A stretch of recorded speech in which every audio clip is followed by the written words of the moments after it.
अपने अपने हिस्से का काम। अरे बहू, तुमसे जरा सी बच्ची भी नहीं संभाली जाती। ये देखो, बेड से नीचे गिर पड़ी है। सासू माँ यशोदा जी सत्संग से वापस आते ही पोती नित्या को रोते देखकर अपनी बहू अपर्णा पर नाराजगी जाहिर करने लगी। माँ को बोलते देख बेटे हिमांशु को भी पत्नी में नुक्स निकालने का मौका मिल गया और वो भी माँ के सुर में सुर मिलाने लगे। अपर्णा, तुम पता नहीं पूरे दिन घर में करती क्या रहती हो। एक बच्ची नहीं संभाली जाती तुमसे। एक मेरी माँ को देखो, इतने बड़े परिवार की जिम्मेदारियों को संभालते हुए 6 बच्चे पाले हैं। कुछ सीखो माँ से। हिमांशु, नित्या जरा से गिर गई है, कोई आफत नहीं आ गई है। मैं उसे सुलाकर चारों तरफ तकिए लगाकर गई थी। अब मैं परमानेंट उसके पास भी तो नहीं बैठ सकती, वरना घर के सारे काम कौन करेगा। माँ जी और आप दोनों भाई बहन ना तो घर के कामों में मेरी जरा भी मदद करेंगे और ना ही नित्या को संभालने में। हर काम अकेले मुझे ही करना है, तो कुछ तो गड़बड़ होगी ही। बहू, घर और बच्चे हमने भी संभाले हैं, लेकिन तुम्हारी तरह लापरवाही नहीं की कभी। और आजकल तो इतनी सारी सुख सुविधाएं भी हो गई हैं, पहले तो ये सब भी नहीं था। उसके बावजूद भी हम लोग खुशी खुशी संभालते थे। भाभी, आपको जरा सा घर का काम और नित्या को क्या संभालना पड़ता है। आप तो परेशान हो जाती हैं। तुम तो चुप ही रहो मधु, तो ज्यादा अच्छा रहेगा। मेरा मुंह मत खुलवाओ। जो बातें तुम आज मुझे सुना रही हो, कल तुम्हें तो शायद मुझसे ज्यादा सुनना पड़े, क्योंकि मैं तो अकेले पूरा घर और बच्चा संभालने का दम रखती हूँ, लेकिन तुम तो अकेले अपने आप को भी नहीं संभाल सकती। छोटी ननंद मधु के बोलने पर अपर्णा का सब्र जवाब दे गया और जो सच था वो बोल दिया। अपनी बेटी से बहू को इस तरह बात करते देखकर यशोदा जी पूरी तरह तिलमिला गई और बोली, वो मेरी सबसे छोटी बेटी है, बड़े लाड प्यार से पाला है हमने। जहाँ जाएगी नौकरों की फौज आगे पीछे चलेगी, उसे कोई काम करने की जरूरत ही नहीं पड़ेगी। जब मैंने उससे कभी कोई काम नहीं करवाया तो तुम कौन होती हो उससे इस तरह बात करने वाली। देखा हिमांशु, जब बात बेटी पर आई तो माँ जी कैसे तिलमिला उठी। और मैं घर की बहू पूरे दिन जी जान से बिना किसी की मदद के घर के सारे काम निपटाती हूँ, उसके बावजूद कोई मुझे ये सुनाने से नहीं चूकता आखिर मैं पूरे दिन घर में करती क्या हूँ। तो सुन लीजिए मैं क्या क्या करती हूँ।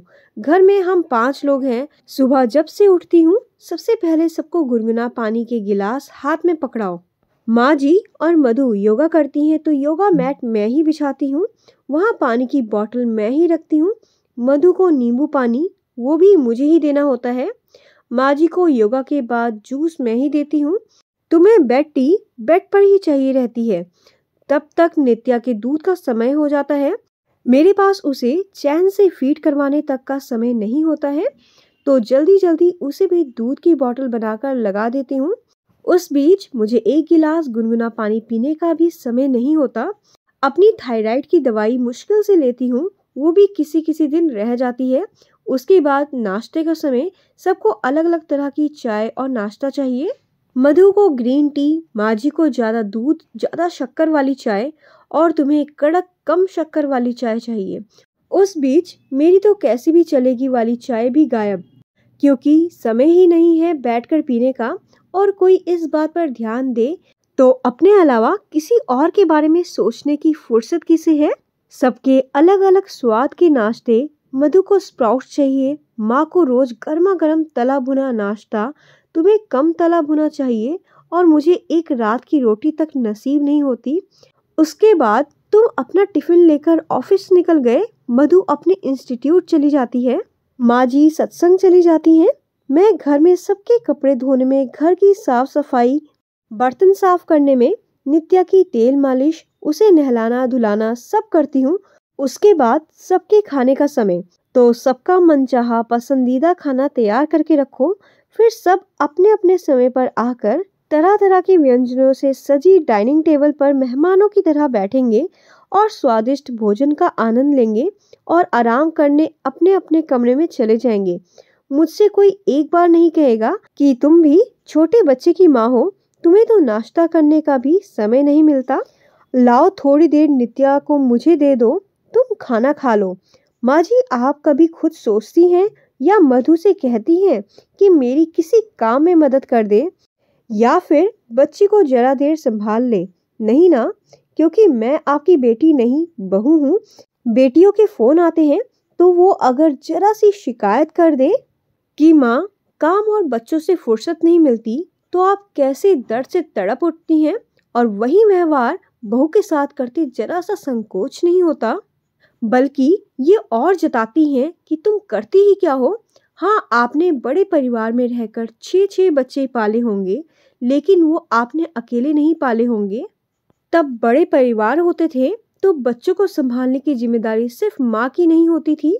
माँ अगर घर के काम संभालती थी तो बच्चे बाकी बड़े बुजुर्ग संभालते थे। आप क्या कहती हैं? मैंने पूरी जिंदगी अपने बच्चों को पालने पोसने में घर की जिम्मेदारियों को निभाते बिता दी। अब मुझसे बच्चे नहीं संभाले जाएंगे। आपका तो बस टाइम टू टाइम खाना पीना, सत्संग, किटी यही सब चलता है। बहू को जरा सा प्रोत्साहन और सहयोग देने की बजाय ताने मारने से नहीं चूकती। फिर हिमांशु की ओर घूमकर बोली, आपने सोचा ऐसा क्यों? मुझे सबके लिए समय है सब करने का, लेकिन अपने लिए समय क्यों नहीं? क्योंकि मैं बेवकूफ सबको खुश करने के चक्कर में, सबके मुंह से जरा सी तारीफ सुनने के चक्कर में अपने ऊपर, अपनी बेटी के ऊपर ध्यान नहीं देती। ये लगता कि सब खुश रहे, सबका कर दो, मेरा क्या, मैं तो कुछ भी कैसे भी खा लूंगी। लेकिन उसके बदले में क्या सुनती हूँ कि तुम पूरा दिन करती क्या हो। लेकिन अब नहीं, अब सब अपने अपने हिस्से के काम खुद ही करेंगे और मैं अपने और अपनी बेटी पर पूरा ध्यान दूंगी।